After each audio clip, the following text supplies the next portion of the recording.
আমরা আহলুস সুন্নাহ ওয়াল জামাতের মানুষ আল্লাহ পাকের অশেষ শুকরিয়া যে উনি আমাদেরকে এখনো নাজাত প্রাপ্ত দলের মধ্যে রেখেছেন এবং মাসলাকে আলা হযরতের উপরে আমল করার তৌফিক দিয়েছেন। এখন আজ বর্তমানে বারানী শরীফের সরজমিনে শুধু ভারতবর্ষের লোক নয়, এশিয়া মহাদেশের বিভিন্ন কান্ট্রি থেকে মানুষগণের ভিড় লেগেছে, ভিড় জমেছে। তার কারণ কি? তার কারণ হলো যিনি আমাদেরকে সঠিক রাস্তা দিয়েছেন, আলোর পথ দেখিয়েছেন, হেদায়েতের রাস্তা দেখিয়েছেন, উনি আজকের দিনে 1340 হিজরি মোতাবিক 25শে সফর 2:38 দুনিয়া থেকে বিদায় গ্রহণ করেছিলেন। উনারই কুল শরীফে শুধু আমরা বানখালা বড় মসজিদে উপস্থিত হয়েছি এটা নয়, পৃথিবীর যেখানেই আলা হযরতের মান্যকারী ব্যক্তিগণ আছে, নিজ নিজ স্থান থেকে নিজ নিজ অবস্থানে ওনারা আলা হযরতের শরণার্থে এখনো মজলিসের আয়োজন করেছে। আমরা আলা হযরতকে কেন মানি আর ওনাকে মানবই বা কেন? দুই একটি কথা বলে ইনশাআল্লাহ আলোচনা সমাপ্ত করব। আমরা আলা হযরতকে অনুসরণ করে চলি, তার কারণ বললে অনেক সময়ের দরকার। নবী পাক আলাইহিস সালাতু ওয়াস সালামের হাদিস মোতাবেক আল্লাহর নবী আলাইহিস সালাতু ওয়াস সালামকে আল্লাহ পাক এই জন্য পাঠিয়েছিলেন যে দুনিয়া যখন অন্ধকারে ডুবছিল, মানুষ যখন হেদায়েতের রাস্তা ছেড়ে দিয়ে গুমরাহিয়াতের দিকে যাচ্ছিল, আল্লাহ পাক রব্বি কায়নাত নবীকে পাঠিয়ে দুনিয়াতে আলো জাগিয়েছেন। নবী পাক আলাইহিস সালাতু ওয়াস সালাম হেদায়েতের রাস্তা মানুষকে দেখিয়েছেন। তো আল্লাহ পাক রব্বি কায়নাত নবীর জন্য বলেছেন, মা কানা মুহাম্মাদুন আবা আহাদিম মির রিজালিকুম ওয়ালাকিন রাসূলুল্লাহি ওয়া খাতামান নাবিয়্যিন। আল্লাহর নবী আলাইহিস সালাতু ওয়াস সালাম শেষ নবী এবং রাসূল করে আল্লাহ দুনিয়াতে পাঠিয়েছেন। নবীর পরে আর কোন নবী বা রাসূল আসবেন না। তো নবী দুনিয়া থেকে বিদায় গ্রহণ করেছেন, পর্দা গ্রহণ করেছেন আজ থেকে প্রায় 1450 বছর পূর্বে।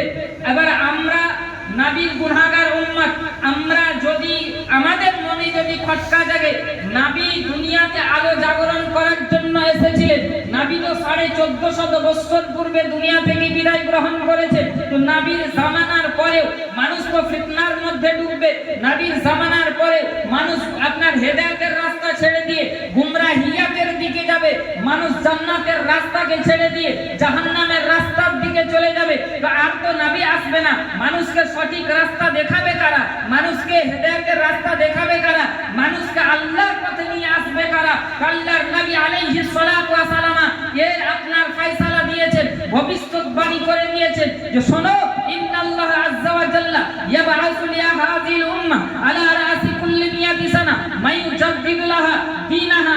নবী আমার বলেন যে আমার পরে মানুষ যখন গুমরাহিয়াতের দিকে যাবে, মানুষ যখন পথভ্রষ্টের দিকে ধাবিত হবে, তো আল্লাহ পাক রব্বে কায়নাত প্রত্যেক 100 বছর পর পর এমন একজন মহান ব্যক্তিকে প্রেরণ করবেন, এমন একজন মহান ব্যক্তিকে দুনিয়াতে পাঠাবেন যে ওই মহান ব্যক্তি 100 বছর পর পর একজন ব্যক্তিকে আল্লাহ পাঠাবেন যে ওই ব্যক্তি দুনিয়ার বুকে এসে মানুষ যারা আপনার ফিতনার মধ্যে ডুবতেছে, মানুষ যখন গুমরাহিয়াতের দিকে যাচ্ছে, ওই ব্যক্তি এসে মানুষকে গুমরাহিয়াত থেকে আপনার ফিরিয়ে নিয়ে এসে হেদায়েতের রাস্তাতে নিয়ে আসবে, অন্ধকার থেকে মানুষকে আলোর পথে নিয়ে আসবে।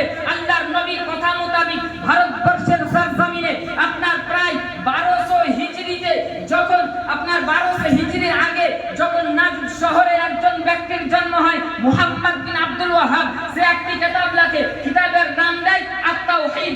কিতাবটি লেখা হয়েছিল আরবি ভাষায়। ওই কিতাব যখন ভারতবর্ষে পৌঁছে, ভারতবর্ষের সবথেকে বড় শয়তান দিল্লিতে যার বাড়ি ইসমাইল দেহলভি, তখন আজ থেকে প্রায় 200 বছর পূর্বে ওই আত-তাওহীদ কিতাবের বাংলা আপনার উর্দু ট্রান্সলেশন করা হয়, উর্দু তরজমা করা হয়, কিতাবের নাম দেওয়া হয় তাকবিয়াতুল ঈমান, ঈমানের হেফাজতকারী কিতাব। কিন্তু এই কিতাবের মধ্যে এমন কথা লেখা হয়েছিল, মুসলমান যদি বিশ্বাস করে মুসলিম আর থাকবে না, কাফিরে পরিণত হয়ে যাবে, মুশরিকে পরিণত হয়ে যাবে। তার কিছু জামানার পরে আশরাফ আলী থানভী, রশিদ আহমেদ গাঙ্গুহি, খলিল আহমেদ আম্বে সোসাইটি, বিভিন্ন ধরনের ভারতবর্ষের দারুল উলুম দেওবন্দ থেকে যখন ফতোয়া দেওয়া হয়েছিল যে আল্লাহর নবী আলাইহিস সালাতু ওয়াস সালামকে যারা ইলমে গায়ব মানে এই কথা বিশ্বাস করবে তাকে আপনার কাফের বানিয়ে দেওয়া হয়েছে।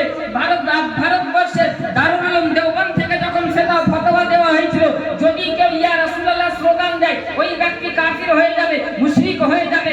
নবীকে যদি কেউ জিন্দা মনে করে ওই ব্যক্তি নাউযুবিল্লাহি মিন যালিক কাফির হয়ে যাবে, মুশরিক হয়ে যাবে। আলা হযরতের জামানার পূর্বে এবং ওনার জামানাতে যখন ভারতবর্ষের মুসলমানের বুকে আপনার কাফিরের গলিমাত ছিল, ভারতবর্ষের মুসলমানের বুকে দারুল উলুম দেওবন্দ থেকে যখন মুশরিকের গলিমারা হতেছিল, এখন অবস্থাতে মানুষ যখন বিভ্রান্তের মধ্যে পড়ে গিয়েছিল, মানুষ যখন ফিতনার মধ্যে পড়ে গিয়েছিল, আল্লাহ পাক রব্বে কায়নাত নবী যে ভবিষ্যৎবাণী করেছিলেন, নবীর ভবিষ্যৎবাণী মোতাবেক আল্লাহ পাক রব্বে কায়নাত বারেলী শরীফের সরজমিনে আল্লামা নাকি আলী খান রাহমাতুল্লাহি আলাইহির ঘরে একজন সন্তানকে পাঠিয়েছেন যাকে আজ বিশ্বের মানুষ আলা হযরত নামে জানে।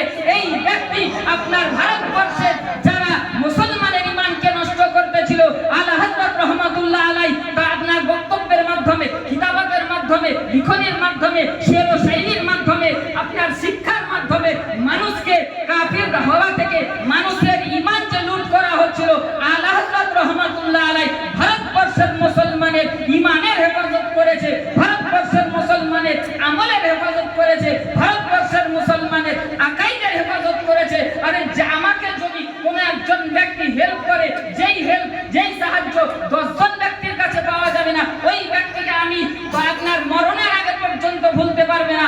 আর যেই ব্যক্তি আমাদের ঈমানের হেফাজত করেছেন, আমলের হেফাজত করেছেন, আকাইদের হেফাজত করেছেন, ওই ব্যক্তিকে আপনি আমি কেমন ভাবে ভুলতে পারি? এই জন্য আর সারা বিশ্বের মানুষ আলা হযরত রাহমাতুল্লাহ আলাইহির আপনার অনুসরণ করে চলে, উনাকে মান্য করে চলে, উনাকে ফলো করে চলে। আল্লাহ পাক রব্বুল কায়নাত এইভাবেই যাতে আমাদেরকে মাসলাকে আলা হযরতের উপরে দণ্ডায়মান থাকার তৌফিক দান করেন। আমা আলাইনা ইল্লাল বালাগ। আসসালামু আলাইকুম ওয়া রাহমাতুল্লাহ।